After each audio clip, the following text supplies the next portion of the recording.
would say that the grand theory of evolution is a mixture of science and philosophy. And the philosophy is more dominant nowadays than the science. Science is used to back up the philosophy and naturalism. What I find is that most people, most evolutionists, have never critically examined their own position. It's such a sacred cow, even in their own minds, it's unthinkable to start examining the weaknesses. It's an amazing stronghold. And so I guess I'm trying to suggest why the creation-evolution debate isn't the sort of logical argument that you'll get among scientists when they're discussing, say, the role of sunlight in triggering flowering. But with the creation-evolution issue, if evolution is not true, then it means we're created. And if biblical creation is true, then it means it's the God of the Bible to whom we are accountable to. And that, for many people, is a no-go zone. You know, if you want to consider yourself part of the intellectual elite, you must be a Darwinist. It's that simple. It's like the fee you pay to get into the club. And so this is a very, very strong motivator. And there's a flip side to that, which is if you don't hold it, you will be ridiculed and treated as if you're really stupid and really ignorant. And so the fear of ridicule is just palpable on campuses.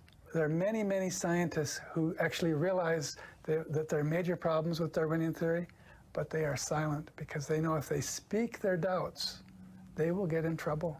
They won't get grants, they won't get funding, they won't be politically correct, they won't have friends. All the stuff that makes for academic success goes away if you question Darwin.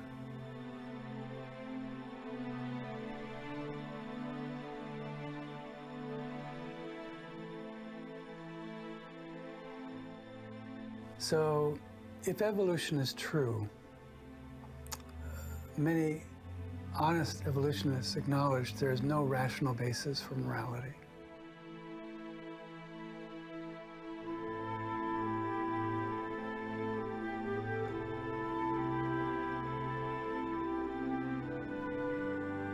It opens up the prospect of all sorts of things like what really is ultimately wrong with abortion. I mean, after all, if you've got an unwanted pregnancy, why not terminate it? What does it really matter ultimately? What if someone is old and unproductive? They're a burden on society. Society has to support them, feed them, care for them.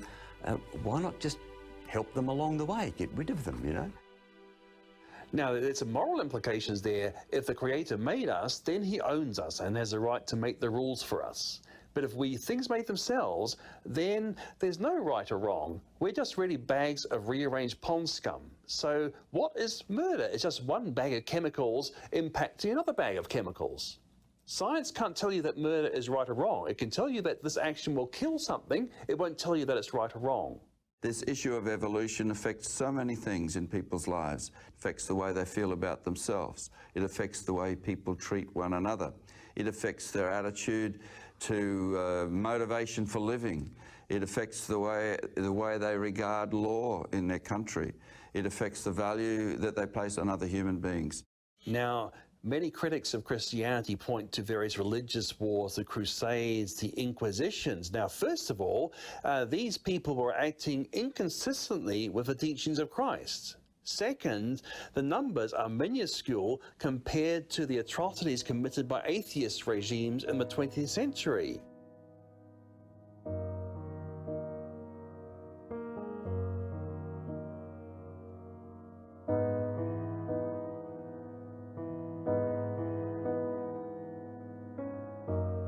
Now, evolution has been used as a basis for society, and that society was the society of Nazi Germany. Now, Hitler was definitely trying to put Darwin's ideas into practice, like the idea of survival of the fittest, which means death of the unfit. Hitler believed that some races were more highly evolved than others, but the Jewish race was subhuman, he believed. And so if we take the ideas of evolution, we attempt to apply them to ourselves, the result is not pretty. It's hideous. It's evil. Now, I'm actually Jewish ethnically. And of course, my people were almost wiped out in Europe. 6 million of us were butchered by this evolutionary philosophy. And handicapped people were thought of as being less than human. Hitler's own propaganda films said, "We have sinned grievously against the law of natural selection by allowing the handicapped people to live." Menschen haben gegen dieses Gesetz der natürlichen Auslese in den letzten Jahrzehnten furchtbar gesündigt. Wir haben unwertes Leben nicht nur erhalten, wir haben ihm auch Vermehrung gewährt. Die Nachkommen dieser Kranken sahen so aus,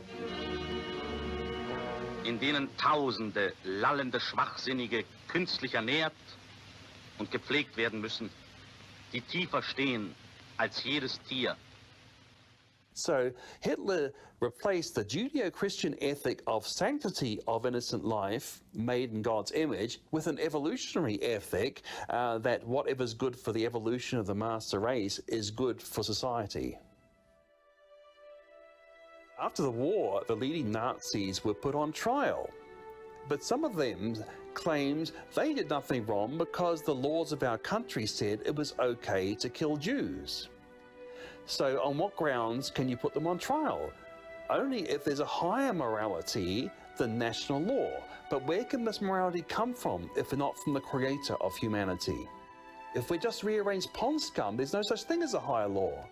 Mankind is capable of doing all sorts of evil against other men, and to think that we might have kind of gotten this out of our system, or that we're structured our societies in ways that this can't happen again, is naive. If powerful people take on ideas that are poisonous, the result is the death of people. The last century was the most blood-stained in all of human history. And this was not due to religious wars, some people like to point to. It was at the hand of genocidal, mass-murdering governments led by men like Hitler and Stalin and Chairman Mao and Pol Pot. Now, all of these regimes had one thing in common, and that was a devout belief in evolution. This caused them to view people as nothing more than animals to be culled. I mean, Mao regarded himself as a disciple of Darwin. Hitler even wrote that struggle is the father of all things. He who does not want to fight in this world where eternal struggle is the law of life has no right to exist. Now, a lot of people say this is maybe stretching things too far, but what if you were one of the ones consigned to the gulags or the gas chambers or the firing squads? And you also believed in evolution? What basis would you have for saying that they were wrong or acting inconsistently for what both of you believe? But have we really learned from history? Because the same philosophy behind Nazi Germany, which is evolution, is now being mandated in the government schools across the nations in the Western world. So should we be surprised that some of the consequences will also follow? Already we're having leading philosophers and so-called bioethicists talking about killing babies after birth if they're not fit enough. It's difficult to anticipate what any one society would do if it fully adopted an evolutionary view. Because if you try and derive morality from the animal kingdom, for example, there are all sorts of moralities that you might choose. Because when we look to the natural world to define a morality statement, what we find is that all sorts of different animals make their way in the world by doing all sorts of different things.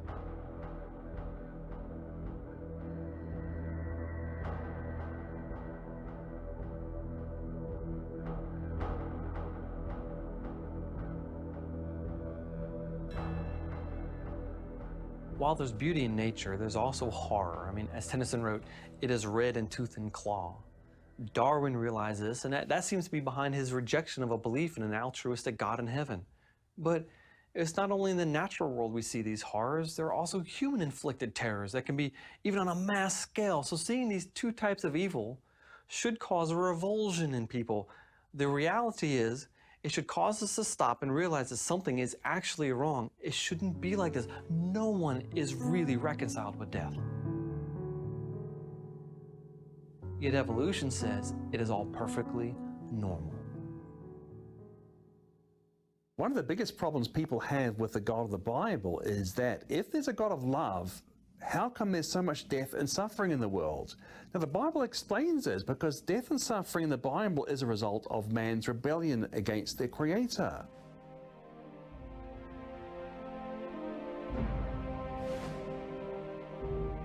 But evolution says that death and suffering are a natural part of what produced man in the first place. So evolution provides no comfort for those who are suffering, because suffering, is part of life. It's part of a struggle for existence.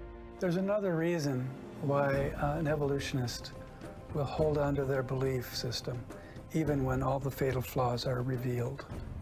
And that is because if evolution isn't true, it strongly points them in a different direction.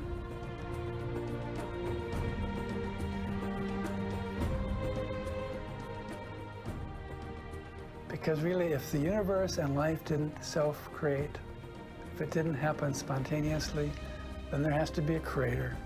And the creator is not likely to be some little green man from another galaxy.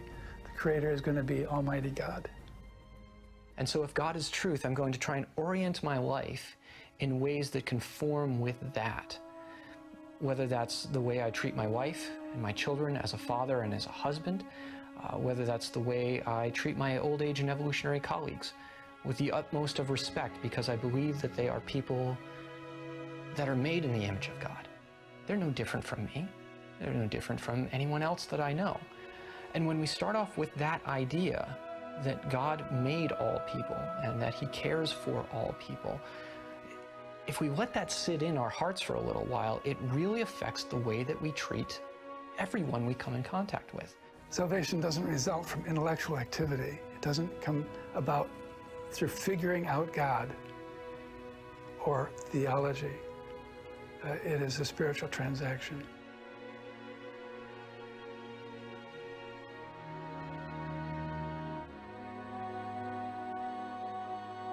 So for me, when I understood that God made a perfect creation, there was a literal fall, and that now God is restoring us by the sacrifice of His Son, it really transformed my faith. For although I was a Christian for 10 years, I was an incredibly weak Christian.